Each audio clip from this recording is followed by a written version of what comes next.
All right, folks, welcome back. This is our weekend commentary for the ICT Mentorship for Friday the 13th. You like that? Friday the 13th. Fun fact for you. Where did the Friday the 13th idea come from? Well, it came from the Passover. In Egypt, when all the firstborn were slain, it was Friday the 13th for them. All right, so dollar index, daily chart, and we'll get through this as quickly and painlessly as I possibly make it. We are looking at the 105 level that got struck finally here. So it got, I think, what's at we had the 100, 1 or 2, 3, 4, 5, the fifth target for a dollar, and the one that remains now is 107. So I don't know if we're going to get that one, but we're going to stay with the bullish scenario for dollar. We're not going to try to change gears or anything like that. We're not trying to pick the top, but we're looking for higher prices. I like how we worked off the order block here. I mentioned how we were likely to snap up higher, and we got that yesterday after the midweek commentary. So a little bit of a follow through today, just enough to get to that 105 level, and then it's pulled back on Friday, which is reasonable. It's expected. A little bit of an imbalance. I'm going to see some of that stay open. I don't want to see it completely close in and rally some more. So higher dollar, staying with that narrative, not trying to pick the top. Hourly chart on dollar index.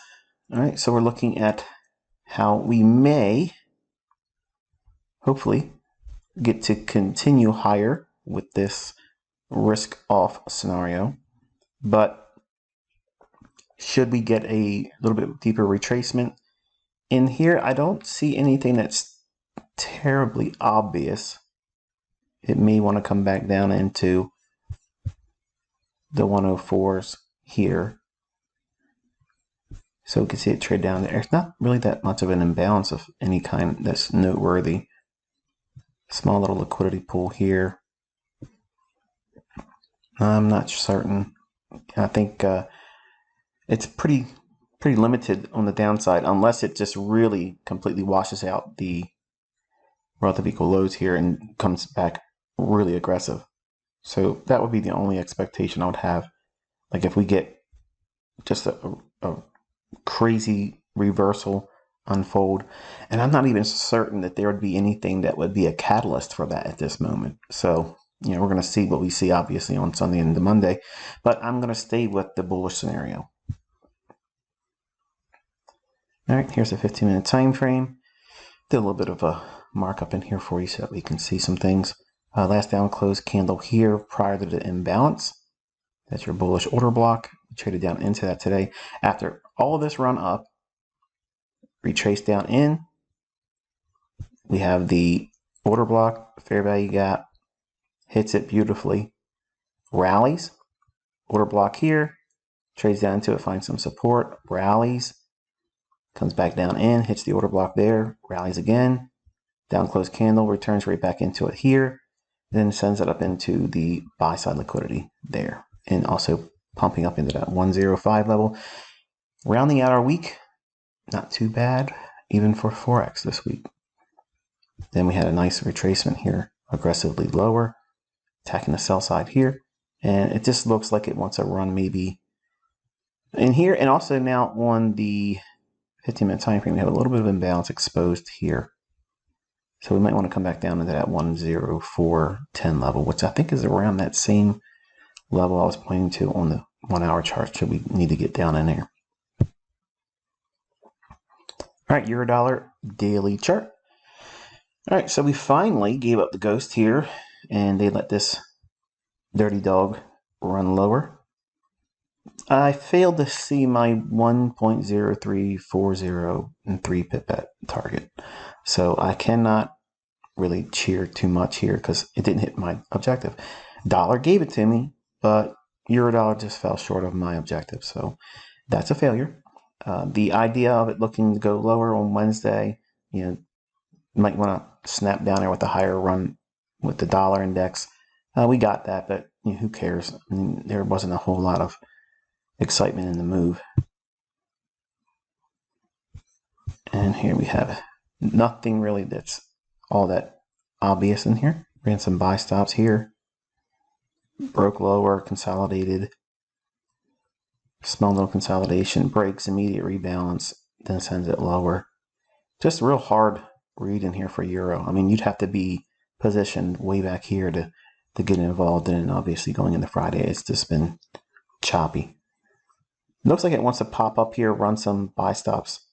So if it gets above that, I'd like to see it do that first and then resume going lower down here and hit my objective going into Monday or Tuesday. That'd be cool. I don't think it needs to pull all the way back up to here. That's the only real imbalance that I think is noteworthy in this fractal from here to here. So I don't think it needs to do that. I would like to see that stay open and not trade back up into it, not even for an institutional order flow entry drill. So let's keep that open. That'll be like a common gap that we'll hopefully see stay open. And the 15-minute time frame for Euro, we see we took sell stops here, ran through that, rallied, order block, traded back down to it here, rallied, mean threshold of the order block, beautiful delivery. I mean, that's like perfect. Pull that up from the body of this candle here, measure that, and you'll see that that exactly lands on the target of mean threshold, then sends it higher. Small little consolidation just below, crouching right below that old high. We drop down into an order block here. I should have had a line there. I thought I had it on there, but it should be on your chart. And then looks like we're going to run through that 1.0420 level. And then there's some relative equal highs over here. I didn't want to put that on if it would be too close in proximity to this one. So, you know, short term, very, very short term, we could see this area upset on the outside going into Sunday and the Monday. And then I want to see if we can get that long-term bullish dollar and bearish euro to continue going into next week. All right, British pound. This one here, again, much like on the euro, we didn't get our next objective down here. We did get a little bit of a follow through on weakness on Thursday's trading after the midweek review. Didn't find its ability to get down into that 120 level highlighted here. And on Friday, we opened, traded down, made a lower low for the week, and then came back off of it. So a little bit of a TGIF type scenario. And I mentioned how we almost hit that on our midweek review. And just really sloppy. I mean, just a terrible environment, in my opinion, to be trading in. And I'm not excited about it, folks. I mean, I know you want me just like the folks over there on the YouTube community. You know, they're beating my door down on the comment section, and also trying to send me emails. So it's a ton of requests and correspondence about forex. And I mean, I've said it to you, I said it to them, and apparently some people just don't want to listen. There's nothing in this that I want to be trading right now. All right, so we have a bit of a breaker here. Low, high, lower low. I'm just showing it on a 15-minute time frame. Up close candle, extend it out in time, and we have an imbalance. Trades down into that. Nice little run here. Pops up above relative equal highs. And it took these out as well. So it took its buy side liquidity out, but Euro has yet to do that. So we'll be watching to see if it can do it on Sunday and Monday's trading. And then what we'll see after that obviously remains to be seen. Down close candle after running the sell side liquidity. Comes back in here, reaccumulates, rallies through. 2 down close candles, larger order block, comes down into that, digs into it, and rallies. So that's our order flow there. And I mentioned, obviously, in multiple lectures and hinted at it, and also had the chart showing in one of the openings of the mentorship on YouTube. This chart, not this very chart, but this area here, highlighting where I thought that it was going to go. I had a little eyeball and now icon down there. Everybody knew that I was taking everybody's attention here. And there's a small little imbalance I've included here for the purposes of completeness sake, right in here. There's levels. That's what you're seeing here. So we shot down through 28,000, clearing out these relative equal lows, and then back into this little imbalance here. So let's take a closer look, zoomed in. This is going to be the last time I talk about Bitcoin. I mentioned on Wednesdays, let's never talk about it with me again. I just want to bring it to closure because we finally got what I'm obviously been waiting for. So we swept through it more meaningfully and into our smaller little inbounds that, for the life of me, I don't even remember if I brought it up. And let's just say I didn't. Okay, just for fairness, I didn't mention this. Who cares? Okay, I was looking for the 28,000 to get swept, the relative equal lows on the daily chart. It's done it. What do I think is going to happen? I don't know. I don't know if it's going to go higher. I don't know if it's going to go lower. So because it has done this, I want to close my chapter on crypto with this and be content with it. So I know many of you aren't going to be content. You're going to feel, inspired to ask me questions about this asset class, and I'm going to respectfully decline. Or if it's in the comment section, I'm just not going to talk about it. I'll just ignore it and politely just pass it by. All right, even the S&P futures contract for June 2022. This is our daily chart. All right, so we have had a Thursday low of the week, and then Friday we had TGIF scenarios. So Friday, Thursday, Wednesday, Tuesday, Monday, digging back up into the weekly range. I was looking at this all week, looking at it, thinking, okay, it's going lower, going lower, going lower, going lower, but not like dropping hard. It's just reaching below and then coming back into the range, reaching below and coming back into the range. So that usually is indicative of a nice retracement on Friday at the close of the week. That's usually attributed to people closing their positions and short covering. I don't look at it like that. Obviously, that's going to be a default of the algorithm repricing higher. It will squeeze people out, but it's not because they're closing their shorts. That's not what this is. But it's fun to pretend you know what you're talking about when you're first learning about this stuff and read what the books say. But the volume imbalance in here, I think, and this is kind of like the gray area I wanted to talk about tonight, because the dollar index, it could trade into a little bit deeper retracement run out those relative equal lows I was talking about, and that might happen if we get this area retraded to on SPOOs, okay, and that's S&P.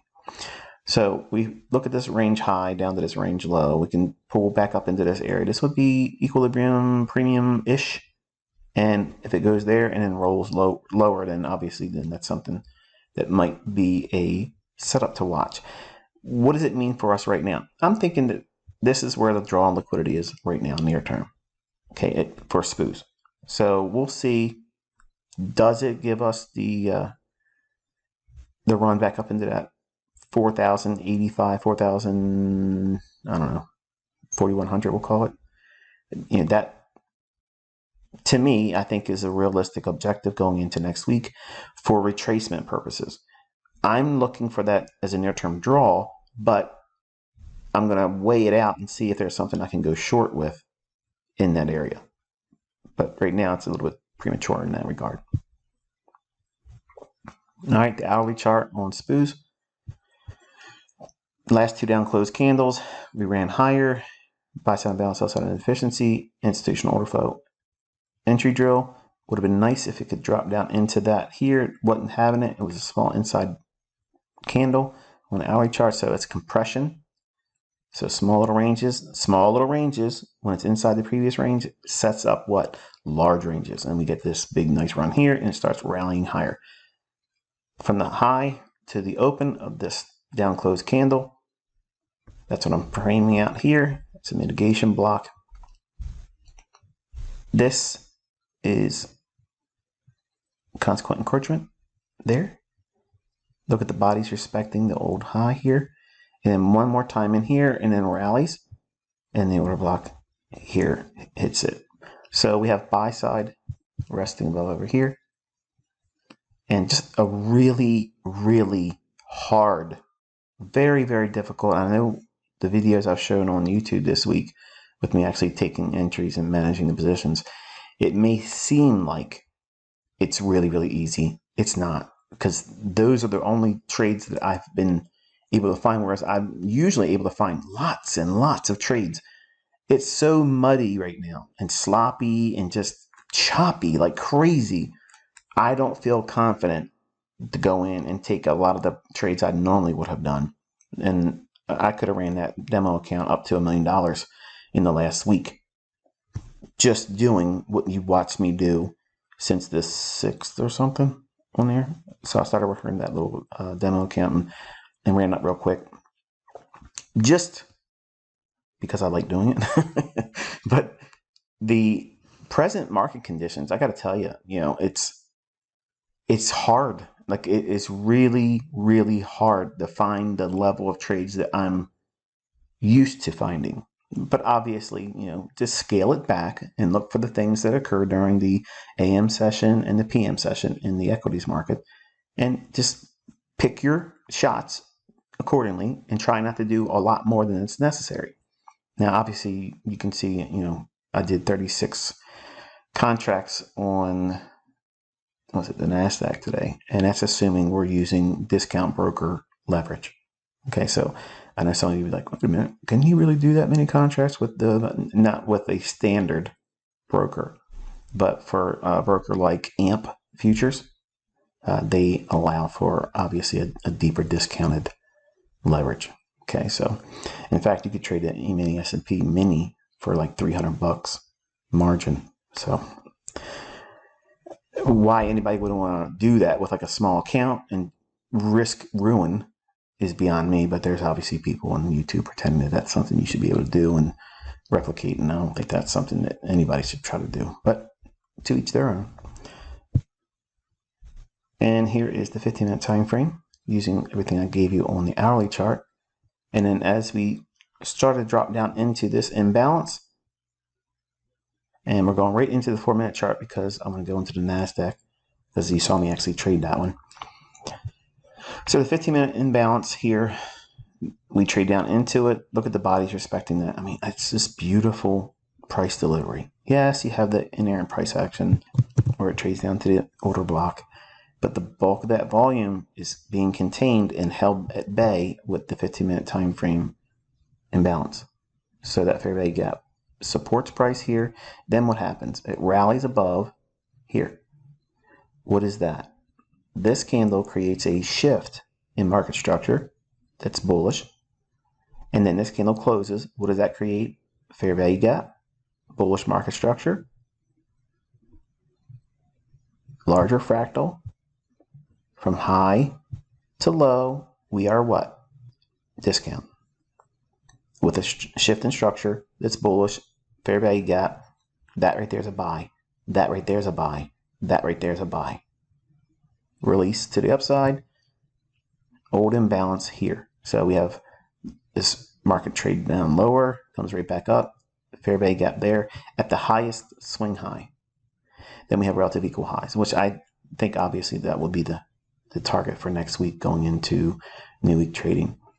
But it goes up, fills in that area here, and we break down, come back into the old imbalance here, and chop into the close. All right, NASDAQ daily chart here. This is an imbalance here, and for the life of me, I don't even know if I mentioned it. Okay, so again, I may have, but let's just play devil's advocate and say that I didn't, because I probably didn't. Okay, but this is an imbalance here, and these relative equal lows also. So I don't recall honestly if I mentioned it, but this is clearly an obvious level that you would be looking for on a downside. Markets traded lower. Thursday we whipped into that old imbalance here, so that's what those levels are.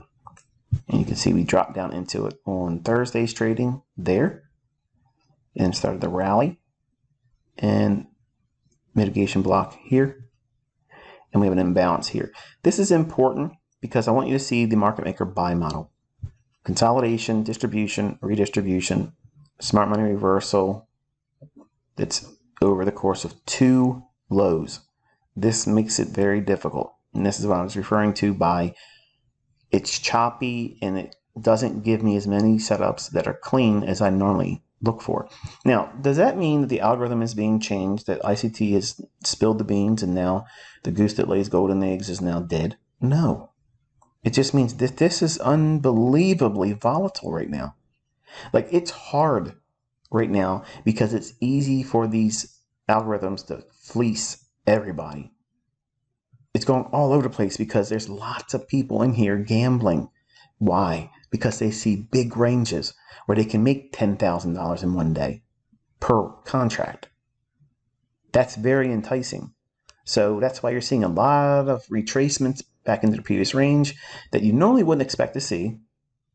That's not the algorithm changing. That's just the algorithm taking in consideration that the present volatility can be manipulated to the degree that sentiment, traders' psychology, and their risk management, because their pursuit of greed and wins, is going to have an insatiable appetite where they want to get in and take more trades than that's necessary. And you don't want to be doing that right now. You'll blow your account, you'll wreck yourself entirely, and you just want to be able to pick your shots that make the most sense. And that means if you're doing 2 or 3 trades for the week when you would have otherwise done, 10 or 20, that's fine. Less is more, especially right now. But market maker buy model, smart money reversal in here, low risk buy, order block trades into that, rallies, mitigation block here. Then we start working towards inside this range where there was old distribution. We're inside that range here, but now we have a gap. So between 12,236 and 12,206, that range, just basically look at anything below 12,235. Okay, that's a good area to be hunting along. You can see the low forms in here, but this is the logic I used today trading the PM session. All right, and obviously it worked up here. The high that I was talking about here on my community tab on YouTube, that's this high, and this high. That's too clean. And I think even if this thing's go lower, I think they'll want to clean that up. So how they trade there, if they get there, I might be wrong, but I think they're going to go there next week. But if we get through that level, I want to see how they trade. Do they trade aggressively through it and higher? Or does the algorithm just go through it a little bit and then start to break down? I don't know what's going to happen. I'm just using it as an objective right now. All right, so the fractal here on a 4-minute chart, we're going right down into the brass tacks to save time. 12,235, which is about right here. So anything below that level, that would be inside of that imbalance, okay, or that gap I mentioned before we drop down into the lowest time frame here. Between this low, which happened to take out the London relative equal lows, here's New York open, equities at 9:30, runs down, does the manipulation, and then rallies up all the way up to here. Okay, I was not able to do anything with this because I was doing things that require my attention as a family man, not a mentor, not a trader. So I didn't catch any of this. I wasn't able to participate in any of that. But I came in, obviously, in the afternoon, take the low to the high, measure that, and here's 50%. That's equilibrium. So it trades down below equilibrium. So we're in a discount. And I'll talk, obviously, some of this will be in the YouTube channel tonight, but the things I mentioned earlier about the market maker buy model and all that business, that won't be in the discussion. But we traded down into the fair value gap here, and that imbalance or fair value gap here occurs during the New York PM session. Shift in market structure. We trade down into the imbalance here, and I'm going to zoom into the actual time frame that I was looking at on my chart that I was watching for the very setup, and then I executed on with the TradingView paper trading account. But this was the overall framework here, and I wanted to see it run up into here, and I messed up, and I tried to take off 20 on a sell limit order, and I forgot by doing that it won't let me do it. So I have to put in, like when you're long, I was long 36 contracts, and then I took 10 off, you'll see in the moment when I go to the next slide where I took that partial off. I had that in the recording too. So there was 3 videos I did, little vignettes that I uploaded to YouTube. I was away from home and I'm trading off my phone just to give an example so that way I can teach what I'm going to teach on the YouTube channel. So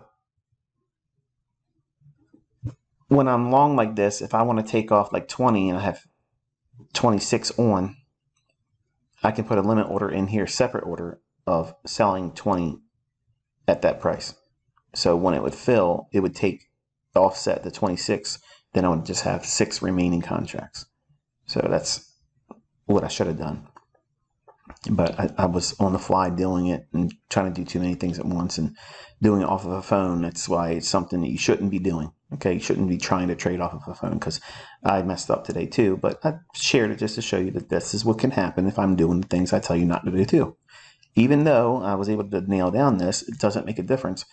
I blew the exit that I wanted to have, where I wanted to be that precise. I want to be that perfect. Even though you can see in the chart I was aiming for it, it was visible to me, it just wasn't executed properly. So you learn from those mistakes. You don't beat yourself up from it, but you have to identify what you've done wrong and how you correct it. And going forward, I have to do a separate order through TradingView that allows me to do the exit. All right, let's go into the 2-minute chart where the actual framework is here. So here's the 9:30 manipulation, rally, the imbalance, equilibrium, relative equal highs. We drop down.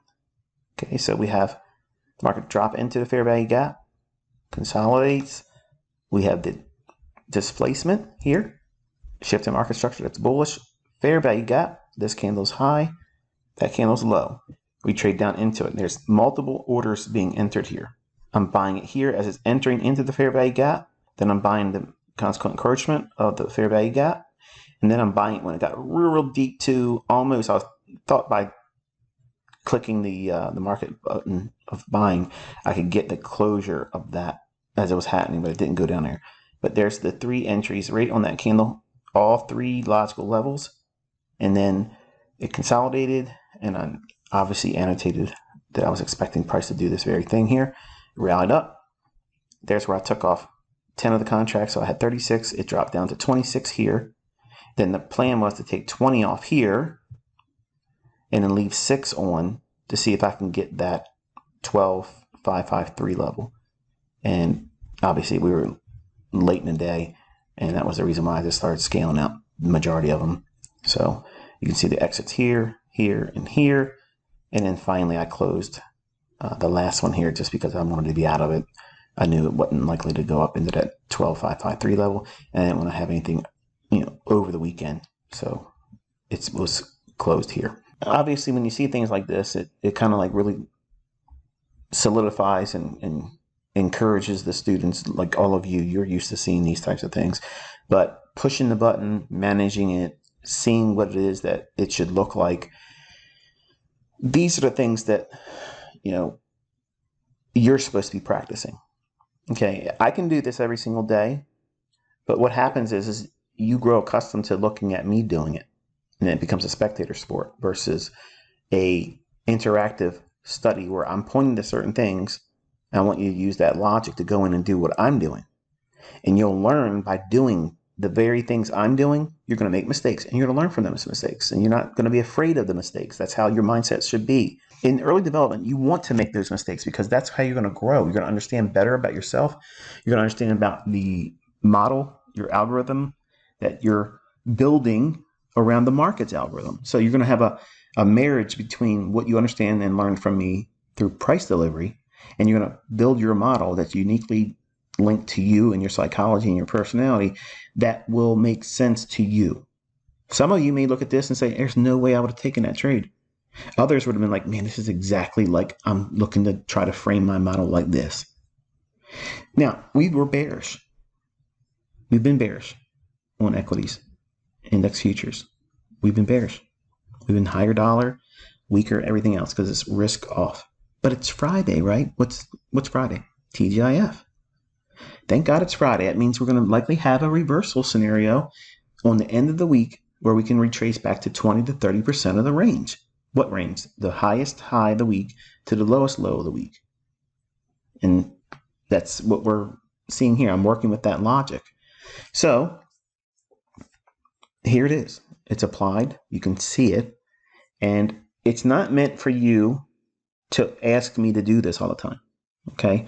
It's not meant for me to do this and then have everybody on the YouTube channel ask me to do this in front of them live. That's exactly what they want. Now, they're going to say, much like probably some of you would do, you're going to say, I need this to understand. No, you don't. You don't need this. Okay? When I do it in a demo and I'm proving that I can see it and show it to you, that's proof of concept. It's proof of my skill. It's proof of me and my authority as the teacher. I can see it. I use these concepts. These things work. But the argument or the arm twisting that the community over in YouTube will most likely try to do is they want me to sit in front of them and do this. So that way, what will they want to do? Push the button and do what I'm doing. And invariably, if I have a losing trade, that would be so detrimental to their development. Because number one, copying anybody is the lowest form of analysis you could ever have. So to open up an environment where people do that very thing, that means I'm already taking them from an elevated level of understanding about themselves, what they're trying to do, what they see in price, and I'm going to drag them down to just copying what I'm doing. That means I'm teaching them, training them to follow the leader. And I don't want to be that. I don't want to be the Pied Piper. I'm not trying to be the guy that everybody follows. Okay, that's not what I want. I want independent wolves that go out and hunt on their own and can eat on their own. So that's what I'm raising here. I'm raising a pack of wolves, okay, that literally go out and know how to take down their prey. They don't need me to take it down for them. We all run together. We're looking for the same thing. We're working in the same herd, whatever asset class we're working with. Okay, it's indices right now. So we're looking for that weaker specimen in the herd. We're watching the herd. And when the herd turns, we're stalking it.